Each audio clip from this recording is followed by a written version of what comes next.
Hi, 29 male. Am a forensic accountant. I grew up in a household where every single dollar had to be stretched, tracked, and accounted for just to keep the lights on. So I learned early on the value of financial stability. I genuinely do not mind spending money on things that matter, like quality experiences, good food, or taking care of the people I love. But I absolutely despise throwing cash into a fire just to look wealthy to a bunch of strangers on the internet. For 2 years, I dated a girlfriend. When we first met, she was incredibly grounded, ambitious, and we seemingly shared the same core values about building a solid future.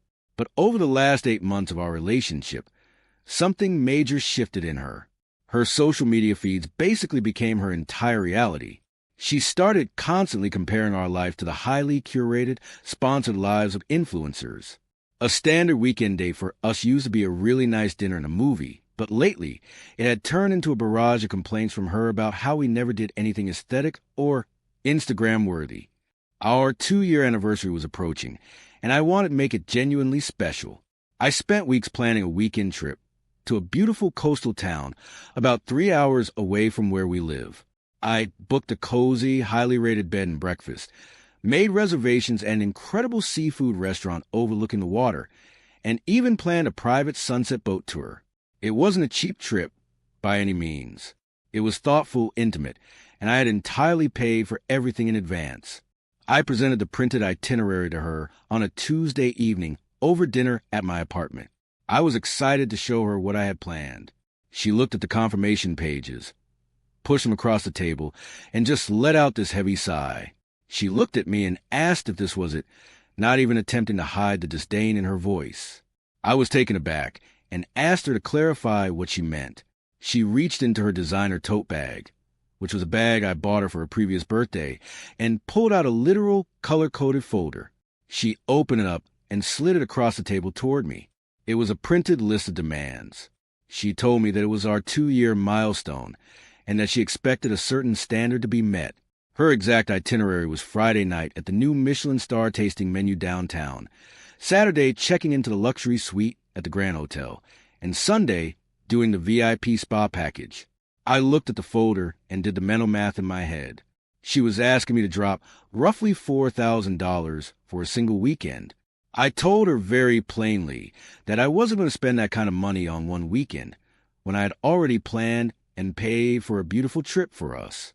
I reminded her that we were supposed to be saving for a house down payment, or at least I was. She stood up, grabbed her coat, and looked down at me with a sheer look of disgust. She said she was allergic to cheap dates and told me to step up or step aside. The room went completely silent. I didn't argue with her. I didn't raise my voice or get defensive. I just looked at the woman I had spent 2 years with and realized I was looking at a complete stranger. The entitlement was so thick it was suffocating. She fully expected me to panic, to grovel, and to pull out my credit card right then and there to prove my love. Instead, I stood up, walked over the front door, and opened it. I told her I was stepping aside. Her smug expression faltered for just a fraction of a second, but she quickly masked it with a scoff. She walked out, clearly convinced I would be blowing up her phone with apologies by midnight. I closed the door, locked it, and immediately went to my computer to cancel the coastal trip. I managed to get most of my money back. Then I sat down and took a really good look at her ridiculous, color-coded itinerary. By Thursday, girlfriend had sent a few passive-aggressive texts, clearly waiting for my surrender. I ignored all of them. Friday evening arrived, which was a scheduled night for the first item on her list, the Michelin star tasting menu downtown. I put on my best tailored suit and called a restaurant. By some absolute miracle, a single seat at the chef's counter had just opened up due to a last-minute cancellation. I took it immediately. I sat there for 3 hours, indulging in an 11-course tasting menu. I had a 5 Wagyu beef that melted in my mouth, butter poached lobster, and white truffles shaved over handmade pasta. I enjoyed every single bite, and for the first time in my life, I documented the entire thing on my social media stories. I took beautifully framed photos of the food, the ambience, and a selfie of me holding a glass of vintage wine with a caption about treating myself to the best with no compromises. My phone started vibrating before the dessert course even arrived. Girlfriend blew up my notifications. First came the missed calls, then a flood of texts demanding to know if I was seriously there right now without her. She called me toxic and abusive, claiming that was her plan. I read the messages, finished my chocolate souffle, paid the exorbitant bill, and went home. I slept better than I had in months. Saturday morning is when the smear campaign officially began. Girlfriend went on her social media and posted a long, tearful video to her followers. She didn't just say we broke up. She went full nuclear and claimed I was financially abusive. She told everyone that I had drained our joint savings account to fund a lavish lifestyle for myself, while leaving her struggling to pay rent. Just for context, we never had a joint savings account. We kept our finances strictly separate the entire time we were together. Her best friend started harassing me almost immediately, sending threatening direct messages, calling me a thief and a narcissist. But I didn't let it ruin my weekend. I remembered the second item on her list.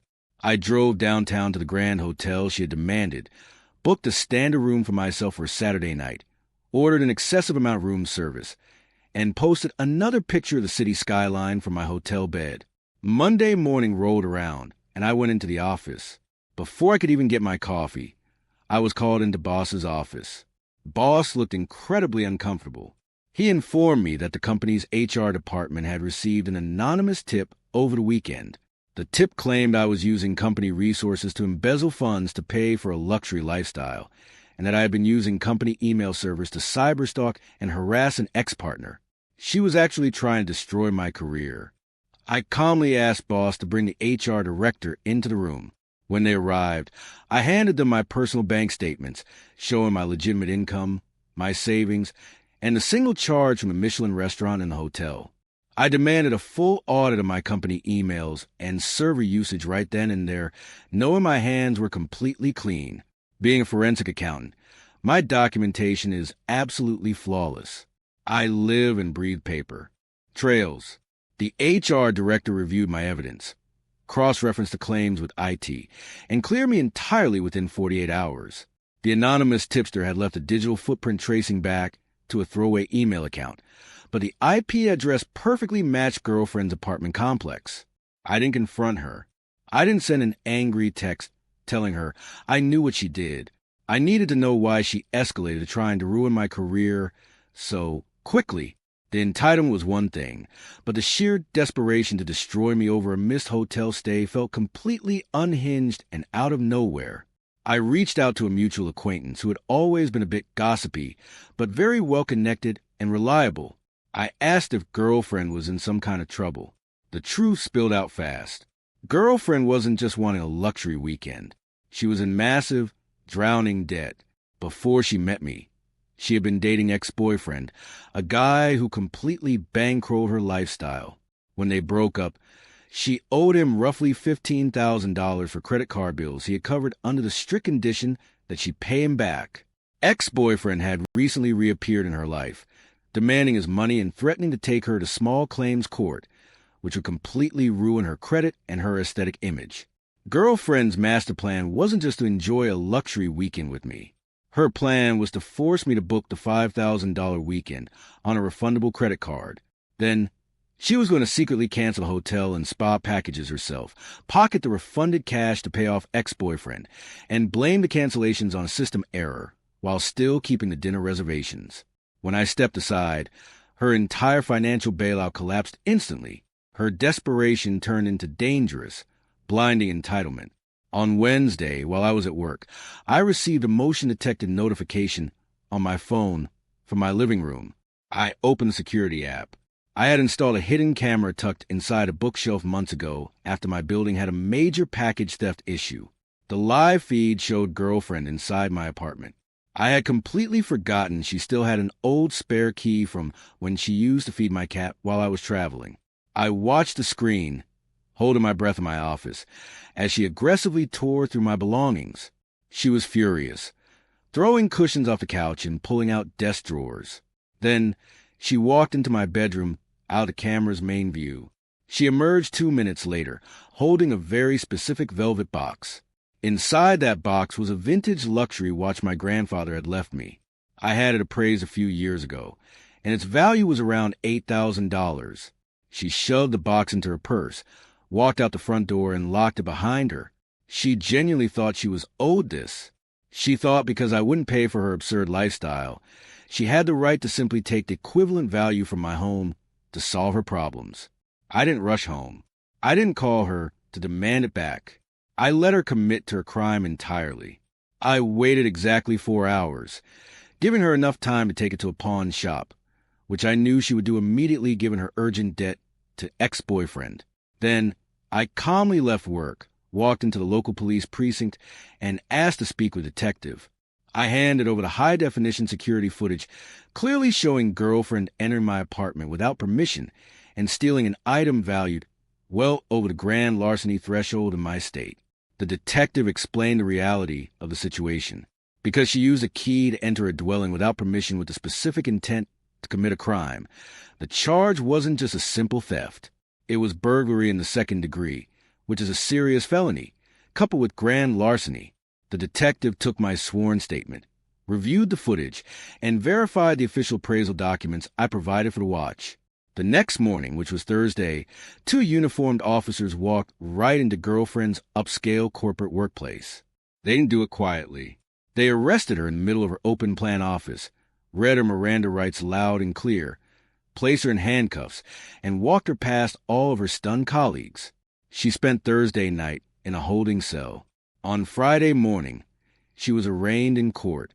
She stood before the judge, her makeup completely smeared, looking absolutely shattered.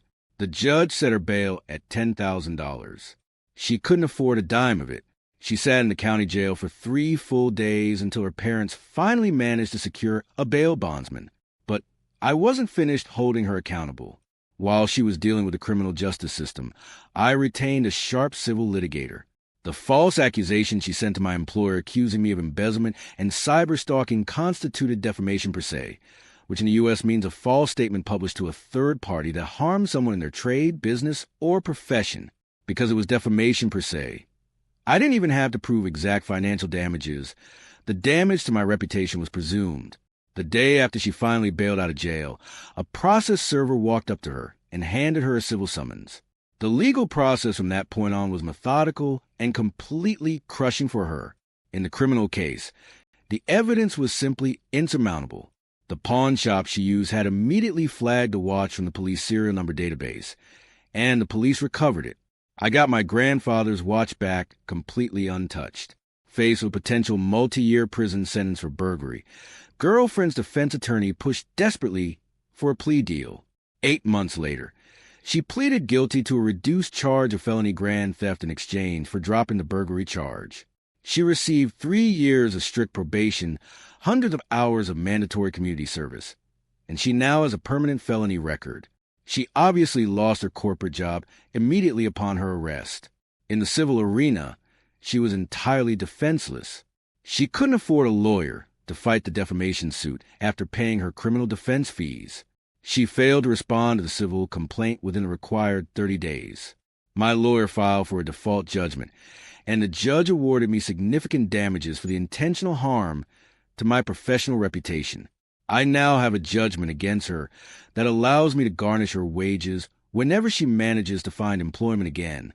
I saw her exactly once after the final sentencing. We happened to cross paths outside the downtown courthouse. She looked exhausted, wearing cheap clothes, and the arrogant entitlement was completely drained from her face. She stopped and glared at me with tears in her eyes. She asked me if I was happy now, and accused me of completely destroying her life over a simple weekend trip. I looked right at her, feeling absolutely zero remorse. I told her I didn't destroy anything. I just stepped aside, and she destroyed herself. I walked away without looking back. Sometimes, the absolute most brutal revenge isn't doing something malicious or stooping to their level. It's simply removing your protection and letting a highly entitled person face the full, unshielded consequences of their own terrible actions.